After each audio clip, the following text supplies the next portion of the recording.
In House of Cards, Frank Underwood stares into the camera and whispers about power, betrayal, and survival.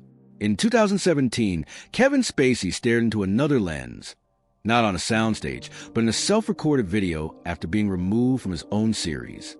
The character survived every political ambush. The actor was erased in less than a week. When fiction and reality begin to mirror each other this closely, was he just playing a master of manipulation? Or did the role follow him off the screen? Long before the accusations, Kevin Spacey had already mastered the art of playing men who lived behind a second face. In 1996, he won his first Academy Award for The Usual Suspects, a film built around a character whose true identity is revealed only at the very end. The performance relied on deception, calm voice, limping walk, a man underestimated until the final frame. In 2000, he won Best Actor for American Beauty. Lester Burnham was not a hero. He was a man unraveling quietly behind suburban normalcy. Again, a life split between surface and hidden truth. Then in 2013 came House of Cards. Netflix reportedly invested over $100 million into its first 2 seasons. Spacey was not only the lead, he was executive producer. The series broke television tradition by releasing all episodes at once. It helped redefine how audiences consume power stories. Frank Underwood looked straight into the camera and confided in viewers. He spoke about loyalty as leverage, about weakness as currency, about survival at any cost. The show earned Golden Globe recognition. It became one of the most watched series on the platform during its early global expansion. By the mid-2010s, Spacey had become synonymous with calculated authority, on screen and within the industry. So when allegations emerged in 2017, audiences did not just see a headline. They saw the shadow of a character who had taught them how power works. Was that resemblance coincidence, or the reason the fall felt so immediate and absolute? Kevin Spacey was born Kevin Spacey Fowler on July 26, 1959, in South Orange, New Jersey. His early environment did not resemble the polished confidence he later projected on screen. His father, Thomas Jeffrey Fowler, worked as a technical writer and held strict, often rigid views. The household operated under discipline, but not always stability. The family moved repeatedly during Spacey's childhood, relocating across states in search of opportunity and financial footing. Each move meant new classmates, new social hierarchies, and new expectations. Adaptation was not optional. It was survival. Children raised in shifting environments often develop heightened awareness.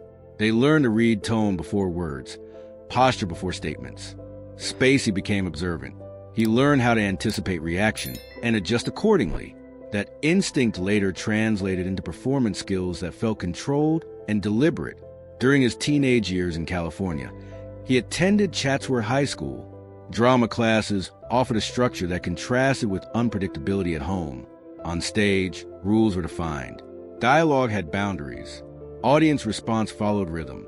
Acting gave him the ability to orchestrate perception. If a line landed well, applause followed. If silence filled the room, he recalibrated. The stage became a laboratory for influence. He eventually dropped Fowler and adopted Spacey, his grandmother's maiden name. The name change signaled reinvention. Identity could be edited. Presentation could be refined. In an industry where perception shapes opportunity, this lesson proved foundational. After high school, Spacey moved to New York to pursue acting seriously. He enrolled at Juilliard for a period, though he did not complete the program. Formal certification mattered less than discipline.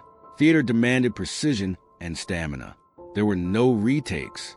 Every performance unfolded in real time. That pressure reinforced composure under scrutiny and sharpened his ability to maintain control even when tension rose. Unlike many aspiring actors who cultivate visibility through exposure, Spacey guarded his personal life carefully. Interviews centered on craft rather than intimacy. Relationships were rarely discussed publicly. This privacy was not accidental. It created separation between persona and private reality. Distance builds mystique, and mystique can translate into authority. Over time, a pattern emerged. Spacey gravitated toward roles involving concealment, ambiguity, and layered motives. The alignment between personal restraint and professional character choices became noticeable. He appeared comfortable portraying men who held secrets. From early on, control shaped both survival and ambition. He learned to manage rooms before he managed sets. He learned to adjust identity before he adjusted scripts. The foundations of performance were built on observation and calibration. When a person becomes skilled at presenting controlled versions of himself, where does authenticity reside? And who decides which version is real? By the early 1980s, Kevin Spacey was no longer simply studying performance. He was shaping it. New York theater became his proving ground. Off-Broadway roles required precision rather than glamour. There were no elaborate marketing campaigns, no global premieres. Success depended on craft. Directors valued reliability. Cast members valued discipline. Spacey built his reputation quietly, scene by scene. His ascent did not follow the typical celebrity arc. He did not dominate magazine covers or cultivate tabloid intrigue. Instead, he accumulated credibility within artistic circles. Theater is an ecosystem built on trust. Miss a cue, and the audience notices. Lose composure, and the scene fractures. Spacey's ability to remain composed under pressure reinforced the perception that he was dependable. Dependability is not loud, but it earns access. In 1995, The Usual Suspects became a turning point. The character of Verbal Kint required subtlety. The performance hinged on restraint, on the careful modulation of voice and posture. When the film's final reveal reframed the entire narrative, Spacey's work appeared layered rather than flashy. In 1996, the Academy awarded him Best Supporting Actor. The recognition signaled that complexity, when controlled, could command the highest honors. For years later, American Beauty positioned him differently. Lester Burnham was not a villain, yet he carried moral ambiguity. The character navigated dissatisfaction behind suburban routine. Again, Spacey portrayed a man living between surfaces. In 2000, he won Best Actor. 2 Oscars within 4 years placed him among an elite group, but instead of amplifying celebrity, he deepened institutional ties. In 2004, he accepted the role of artistic director at London's Old Vic Theatre. This decision altered his trajectory. He was no longer only performing inside the system, he was shaping it. From 2004 to 2015, more than 200 productions were staged under his leadership. That role extended beyond artistic direction. It granted influence over casting, programming, and emerging talent. The move signaled preference for structured authority rather than fluctuating fame. While many actors pursued visibility through exposure, Spacey embedded himself within institutions. Institutional power operates differently from stardom. It is less visible but often more durable. It influences who gains opportunity and who remains unseen. During this period, his public persona remained restrained. Interviews emphasized discipline and craft. Personal disclosures were minimal. Privacy persisted as policy. The contrast between his controlled image and the morally complex characters he portrayed only sharpened the intrigue. By the time streaming platforms began challenging traditional studios, Spacey's authority extended across film prestige and theater leadership. His path had been private, deliberate, and structured. When a performer accumulates both artistic acclaim and institutional control, does the line between character and command begin to blur? In 2013, House of Cards premiered and altered the trajectory of modern television. Netflix reportedly committed more than $100 million to its first 2 seasons, betting that a political drama led by Kevin Spacey could legitimize streaming as prestige entertainment. At that moment, the platform was still fighting for recognition against established networks. Spacey's presence functioned as assurance. 2 Academy Awards signaled credibility. The series introduced Frank Underwood, a politician who understood power not as authority, but as leverage. Underwood broke the fourth wall and spoke directly to viewers, explaining strategy and betrayal with quiet precision. The camera became confidant. The audience became accomplice. Spacey's delivery was measured, almost surgical. He did not shout. He calculated.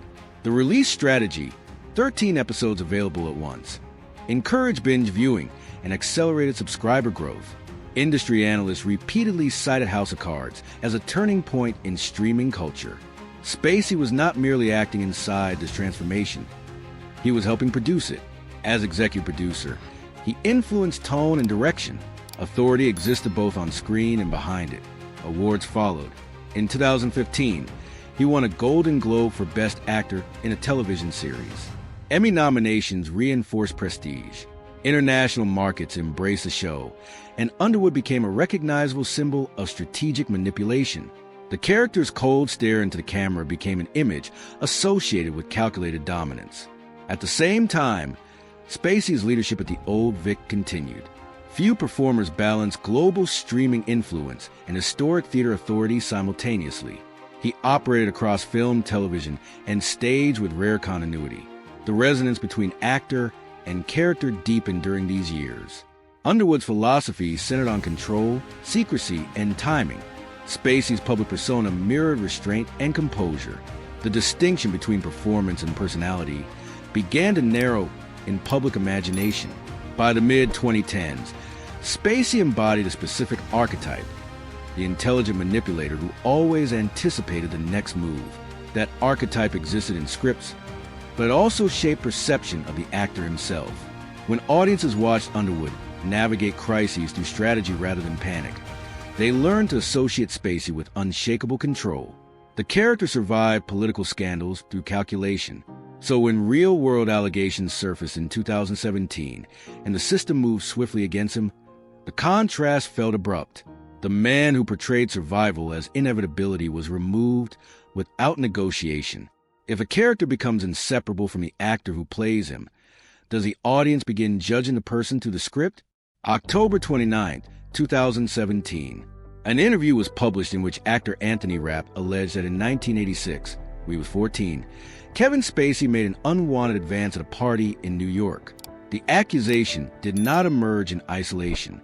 It surfaced during a broader cultural shift in which the hashtag #MeToo movement was already exposing patterns of misconduct across powerful industries. The timing intensified its impact. Within hours, the story circulated globally. Social media amplified the claim. News networks repeated it. Commentary panels framed it as part of a larger reckoning in Hollywood. The narrative expanded beyond one allegation. It became emblematic. Netflix responded swiftly. The company announced it was deeply troubled and suspended Spacey from House of Cards. Soon after, it confirmed that the upcoming season would proceed without him. Production halted. Writers restructured scripts. Frank Underwood, the character who had anchored the series from its inception, was removed from the narrative. An entire storyline was rewritten to erase the protagonist. The speed was striking. There was no indictment, no trial, no verdict. The decision preceded legal evaluation. The corporation acted based on reputational calculus. Risk mitigation replaced presumption of continuity. The consequences extended beyond one series.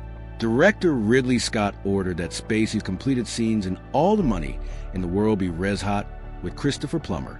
The decision required reassembling cast and crew and incurring significant costs weeks before release. Yet the studio judged that distance from controversy outweighed expense. Additional allegations followed.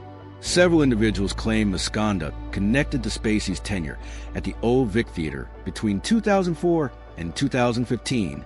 The institution publicly acknowledged that it had received complaints relating to that period. Associations once regarded as professional achievements now became points of scrutiny. Spacey issued a public statement in response to the initial accusation. He stated that he did not recall the incident as described and, in the same message, announced that he chose to live as a gay man. The conflation drew criticism from advocacy groups and commentators. The narrative shifted again, focusing not only on alleged behavior, but also on perceived deflection. The collapse unfolded across headlines and boardrooms simultaneously. Agents reconsidered representation. Studios reevaluated partnerships. Invitations ceased. The structure that once supported his prominence recalibrated within days. For years, Frank Underwood had survived political threats through strategy and silence. In contrast, Kevin Spacey faced removal without negotiation. The fictional manipulator endured through calculated timing. The actor was excised through immediate distancing. The distinction between character resilience and real-world vulnerability became stark. The audience who once watched Underwood dismantle opponents now watched the system dismantle the actor. When a corporation rewrites a narrative before a courtroom speaks, is that a precaution or a verdict delivered by market forces? As headlines multiplied, the crisis shifted from corporate distancing to legal confrontation. In 2018, prosecutors in Massachusetts filed a criminal charge related to an alleged 2016 incident involving an 18-year-old. Spacey pleaded not guilty. For the first time since the allegations surfaced, the narrative moved toward a courtroom.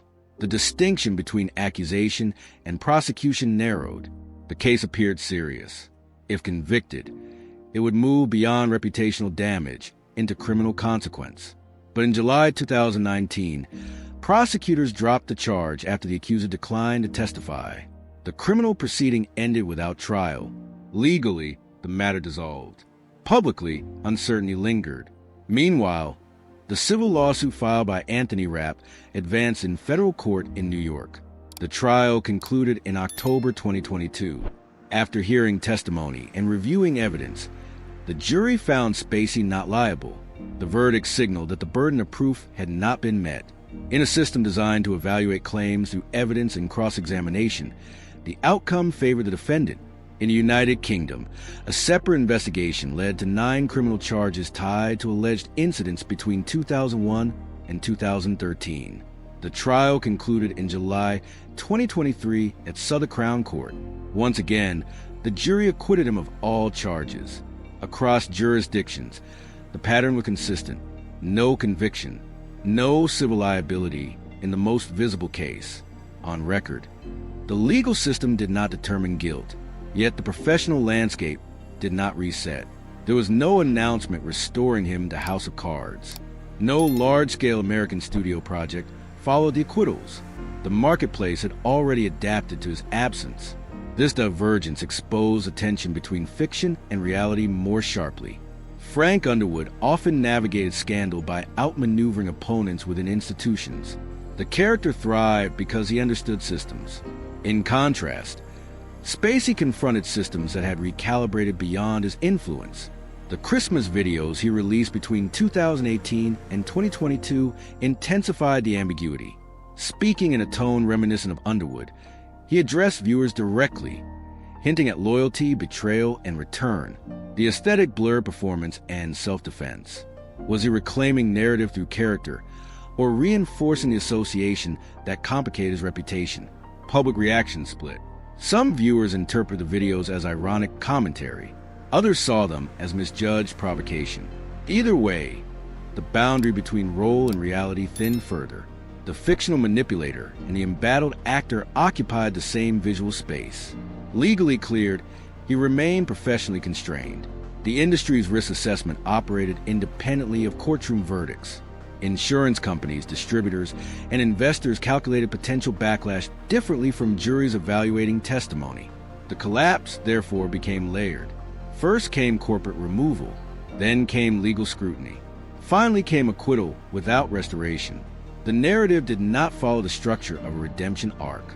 It stalled in ambiguity. Frank Underwood once told the audience, "You might very well think that I couldn't possibly comment." The line suggested control over interpretation. In reality, interpretation escaped control. When the character survives through manipulation, but the actor cannot reclaim his footing even after acquittal, is a greater power located in fiction or in the marketplace that rewrites reality? When the London jury delivered its acquittal in July 2023, Kevin Spacey stood outside the courthouse and addressed reporters with visible restraint. He thanked the jurors and spoke of humility. The legal chapter, at least in its most serious form, had ended without conviction. In conventional narratives, such a verdict signals restoration. Doors reopen, contracts resume, public statements shift tone. But the expected reversal did not follow. There was no announcement from a major American studio confirming his return. Streaming platforms did not position him as headline talent. The infrastructure that once revolved around his presence remained distant. Acquittal resolved liability. It did not restore leverage. In the months after the verdicts, Spacey appeared in smaller European projects. The scale differed sharply from his peak years. These productions operated outside the global marketing machinery that once amplified his work. There were no nine-figure investments tied to his name, no flagship series redefining an industry model. The contrast was structural rather than symbolic. He also spoke publicly about financial strain, referencing property sales and debt. During his ascendancy, executive producer credits and studio contracts generated both visibility and security. After 2017, that security diminished. The turning point revealed a transition from influence to limitation. This stage cannot be described as disappearance. He continued to work. He attended select events abroad. Interviews emphasized relief at being cleared. Yet survival differs from restoration. Survival maintains presence. Restoration reestablishes centrality. Only the former materialized. Public opinion remained divided. Some argued that legal acquittal should reopen professional opportunity. Others insisted that reputational repair involves more than courtroom outcomes. Social media discussions mirrored this divide, illustrating how collective memory persists beyond verdicts. The tension between fiction and reality lingered.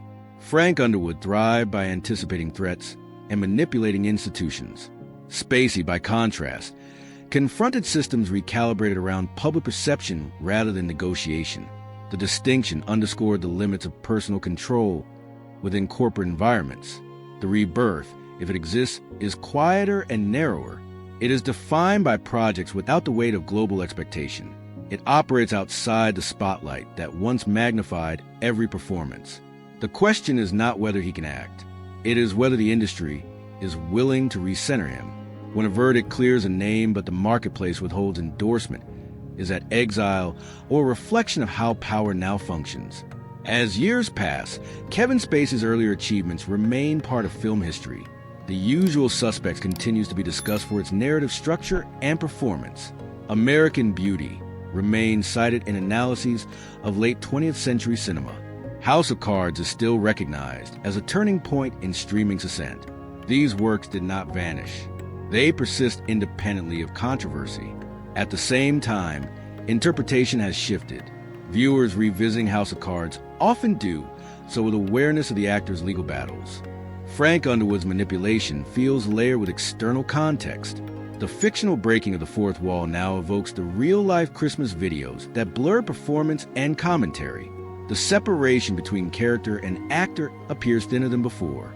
Institutionally, Spacey's case accelerated procedural change. Entertainment companies tightened reporting channels and crisis response strategies. Risk assessment became proactive rather than reactive. The speed of his removal demonstrated how swiftly corporations can act when reputation is perceived to be at stake.